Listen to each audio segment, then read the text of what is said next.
Hey, salut à toi, c'est Cher, j'espère que tu es en forme. Alors aujourd'hui, je vais te présenter un basique d'Obsidian, mais que j'avais pas encore expliqué jusqu'à présent, tout du moins sur les vidéos YouTube. Il s'agit des templates. Donc dans cette vidéo, je vais t'expliquer ce qu'est un template, je vais t'expliquer pourquoi c'est utile et ce que tu peux templatiser. Je vais également te montrer concrètement comment faire dans Obsidian. Ensuite, je te montrerai quelques exemples issus de mes formations sur une utilisation pertinente des templates. Et enfin, je terminerai par te donner quelques conseils si toi aussi tu veux commencer à templatiser tes notes. Alors, qu'est-ce qu'un template? Qu'est-ce qu'un modèle? Globalement, c'est une note à trous qui te permet en fait d'avoir à éviter d'à chaque fois reporter les mêmes informations. Concrètement, c'est utile si par exemple tu as des situations récurrentes, comme par exemple des réunions, si tu lances régulièrement des projets, si tu rentres des ressources dans ton coffre, eh bien à chaque fois, tu peux avoir un modèle qui te permettra de ne pas avoir à te poser de questions et de à chaque fois respecter la même organisation. Ce qui est intéressant derrière ça, c'est que justement, ça te permet vraiment de bien t'organiser, d'éviter d'avoir à répéter à chaque fois la même chose.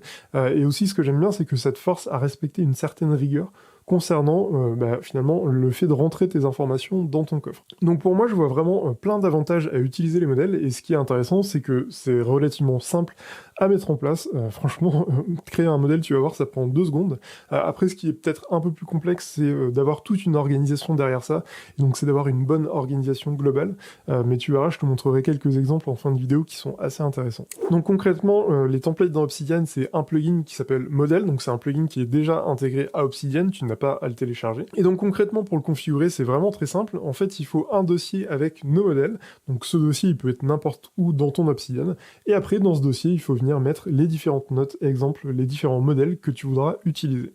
Donc première étape, ce qu'on va faire, c'est qu'on va créer un dossier des modèles, donc tout simplement, on crée un dossier, on peut le mettre à n'importe où, là je vais le mettre ici pour exemple, donc dossier des modèles. Et ce qu'on va faire, donc on va configurer donc le plugin, on va dans modules principaux.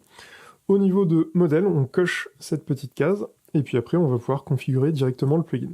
Donc là, en fait tout simplement, on va venir choisir notre dossier des modèles, il est juste là. Et puis ensuite, en ce qui concerne les informations qui sont là, je reviendrai dessus après. Maintenant, on va alimenter donc ce dossier avec une note exemple, une note modèle. Donc là, je vais tout simplement faire un clic droit, nouvelle note, et puis je vais l'appeler réunion template. Hop. Et ensuite, l'idée derrière ça, c'est de venir remplir notre note à trous qu'on pourra réutiliser plus tard. Donc là, je vais le faire, je vais faire une petite ellipse dans le temps, et je vais te montrer tout ça. Voilà, donc ma note est configurée, donc là c'est ni plus ni moins que du texte format Markdown, donc j'ai mis différents niveaux de titres, j'ai mis différents titres, après ce sera à toi de personnaliser, et puis à la fin, des actions à planifier en sortie de réunion, histoire de savoir quoi faire au moment de terminer la réunion et de conclure. Et là du coup maintenant, l'idée c'est qu'à chaque fois qu'on créera une nouvelle note, on peut par exemple donc faire CTRL-N, je vais nouvelle réunion, hein, je vais vraiment faire ça au hasard, nouvelle réunion, et là, du coup, je peux tout simplement venir invoquer un modèle, donc insérer le modèle, ou alors je pourrais très bien faire CTRL+P pour appeler les modèles. C'est d'ailleurs ce que je vais faire, donc modèle, hop, insérer le modèle, et là, ça me permet de choisir, donc là, j'en ai qu'un seul en exemple, mais je choisis mon modèle. Et une fois que c'est fait, j'ai finalement ma note à trous qui est configurée, et de cette manière, je n'ai pas à faire manuellement toutes ces étapes. Donc tu vois vraiment qu'en 2 secondes, tu peux configurer un modèle, et après, l'idée, c'est d'en imaginer plusieurs. Maintenant, je voulais te partager quelques autres informations importantes par rapport à la configuration de ce plugin. C'est quelque chose qu'on n'a pas évoqué tout à l'heure, il s'agit tout simplement de ces informations-là, donc format de date. En fait, pour t'expliquer, dans ton modèle, tu peux, au moment de la création du modèle, de l'application du modèle, tu peux choisir par exemple des endroits où tu vas mettre par exemple la date. Ça peut être utile pour dater une information de manière à ce que tu puisses ne pas avoir là aussi à le faire manuellement. Et pour ça, en gros, il y a un format finalement, une petite syntaxe à mettre dans ton modèle. Donc l'idée, c'est que tout simplement, je vais te montrer un exemple. Donc là, je vais modifier le modèle. Je reviens donc dessus, hop, modèle. Et là, on va donc mettre, par exemple, réunion 1 du... Et on va mettre donc une petite balise date. Et en fait, le fait de mettre date, ça me mettra au moment où j'applique le modèle de créer automatiquement la date. Donc là, je vais reprendre ma note précédente qui est dans la inbox. Je vais effacer les informations pour le refaire. Je fais CTRL-M parce qu'effectivement, il peut y avoir aussi un raccourci configuré, et ça peut être un moyen rapide d'accéder au modèle. Et donc, je vais faire réunion. Et là, en fait, juste parce que sur ton modèle, tu avais mis la petite balise date, ça te permet en fait de l'avoir sous ce format. À noter que tu as possibilité, là aussi, de changer la manière dont la date s'affiche. Donc là, j'ai bien la date au format année, mois, jour. Mais après, je peux modifier ça. Donc, je vais revenir sur les paramètres du plugin. Et en fait, là, dans les paramètres, tu as des références des formats. L'idée, c'est que en fait, il y a une sorte de convention, j'imagine, internationale qui existe pour afficher des dates sous un certain format. Et donc l'idée, c'est qu'en fait, chaque lettre va correspondre à une manière d'afficher la date. Et donc concrètement, ça veut dire qu'en fait, en fonction de ce qu'on met donc au niveau de la date, par exemple, M, ça va afficher le mois, donc le numéro du mois. MO, ça permet d'afficher premier, etc. En fait, il y a plein de choses comme ça personnalisables. Donc nous, on va vraiment rester comme dans quelque chose d'assez simple. Mais tu vas voir qu'on peut configurer ça de manière assez facile. Donc là, par exemple, si je mets, admettons, réunion du... Là, je vais mettre une balise de date, donc date, et je vais mettre DDD, un grand D, M, et Y. Alors, j'ai regardé sur le format, ça sort pas de ma tête. Et ce qu'on va faire, parce qu'on peut également faire la même chose pour le temps, donc on va mettre time, hop, de cette manière. Et donc quand je reviens sur ma note, que j'applique donc le modèle, hop, j'ai donc réunion du lundi 15 juillet 2024 à 11h26. Donc tu vois que c'est vraiment très très simple. Après l'idée c'est d'aller chercher les situations qui sont récurrentes pour appliquer les principaux modèles. Et maintenant je vais te montrer deux exemples que je trouve intéressants et que je partage dans différentes formations que je propose. Alors premier exemple, donc issu de la formation Obsidian Guru, l'idée c'est de te montrer comment ça se passe quand on a une vision globale des templates et comment on peut articuler ça autour d'une organisation intéressante. Donc là déjà tu peux voir qu'il y a plein d'exemples de templates, ça peut te permettre de te donner des idées. Ce que je voulais te montrer surtout, c'est que en fait, on a plusieurs choses qu'on peut mettre en place. D'une part, c'est jouer avec les propriétés. Donc en gros, si jamais tu ne le sais pas, les propriétés, c'est un moyen d'ajouter des informations à tes notes. L'idée, c'est que ça te permet par exemple de faire des tris, ce genre de choses, de les catégoriser en quelque sorte. Et du coup, en fait, en anticipant dans notre template les différents types d'informations qu'on veut y ajouter, ça nous permet finalement de remplir automatiquement des informations plutôt que de le faire manuellement. Donc là, par exemple, on est sur une note ce qu'on appelle permanente, donc c'est en gros une note personnelle, une conclusion que tu t'es fait par rapport à un sujet, une conviction, et donc là en fait la date va se mettre automatiquement, donc en gros je fixe dans le dur la date de création de manière à ensuite pouvoir jouer avec les tableaux, ce genre de choses.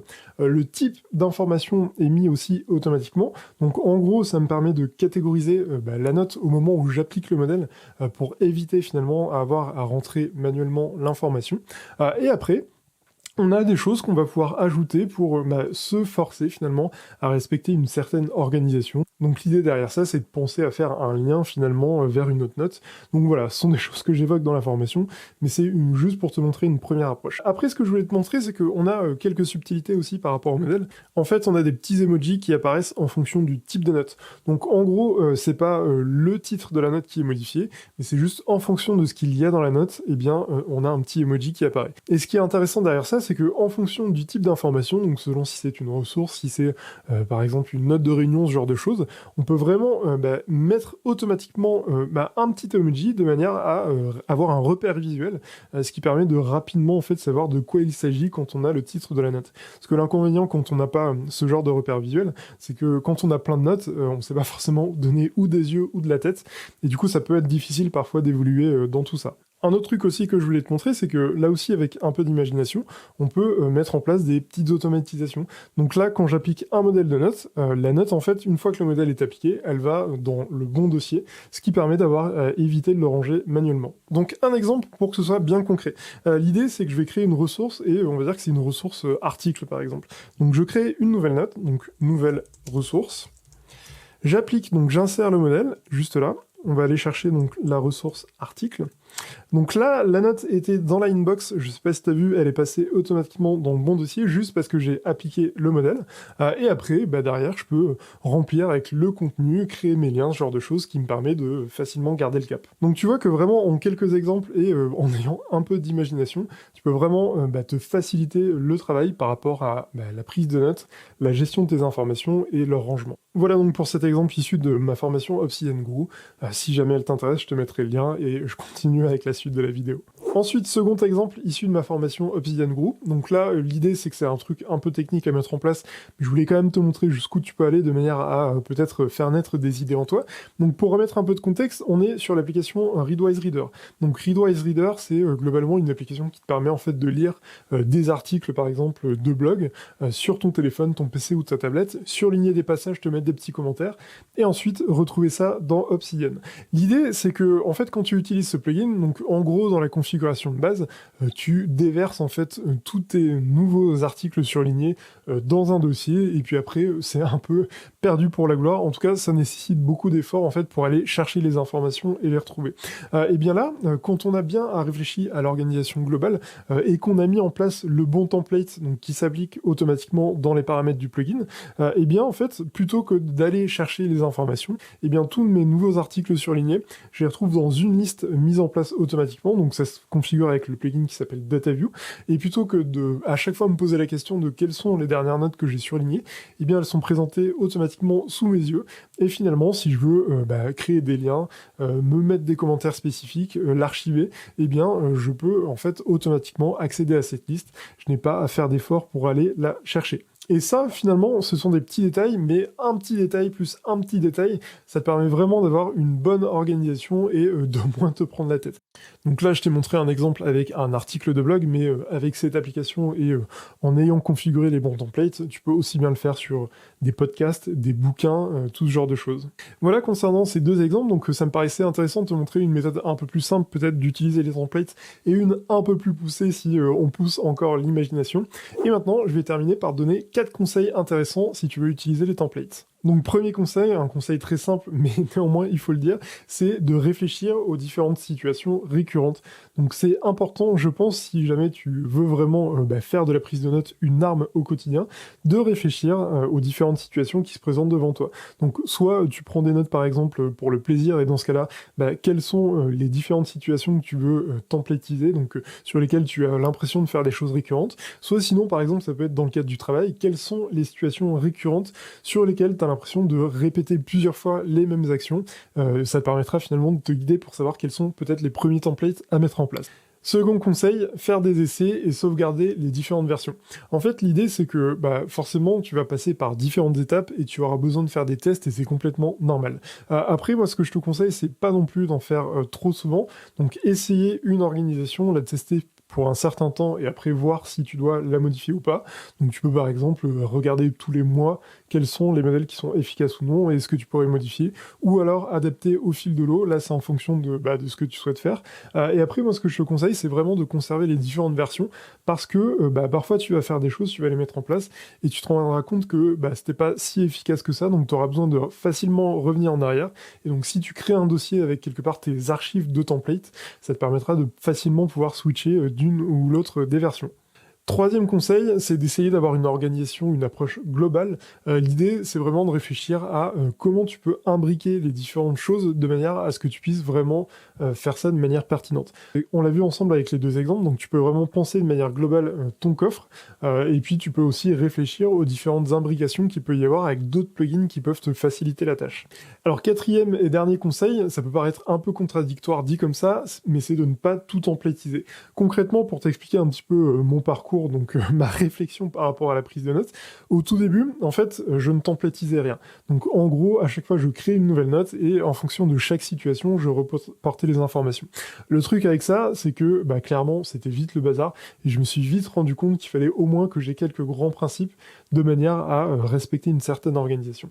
Mais à l'inverse, il ne faut pas tout templétiser, et c'est un peu ce que j'avais fait ensuite, c'est que vraiment, je voulais réfléchir, anticiper un maximum ce que je pouvais rentrer dans mon coffre, de manière à vraiment être certain de garder de la pertinence et à avoir tout sous contrôle. Le problème avec ça, c'est que en fait, ça fait plein de choses à remplir, ça alourdit finalement le process, et en fait, on n'a plus forcément trop envie de rentrer des notes dans Obsidian. Donc l'idée, c'est vraiment de trouver le bon mélange, le bon équilibre, et du coup, ce sera important que tu réfléchisses à comment tu peux vraiment trouver ce bon équilibre. Et voilà, concernant les templates. Donc, comme d'habitude, n'hésite pas à me dire si tu utilises les templates, comment tu les utilises, les différents modèles que tu utilises. Peut-être que ça me donnera des idées, et que ça donnera des idées aux personnes qui lisent les commentaires. Un grand merci pour ton écoute, et je te dis à bientôt pour une prochaine vidéo.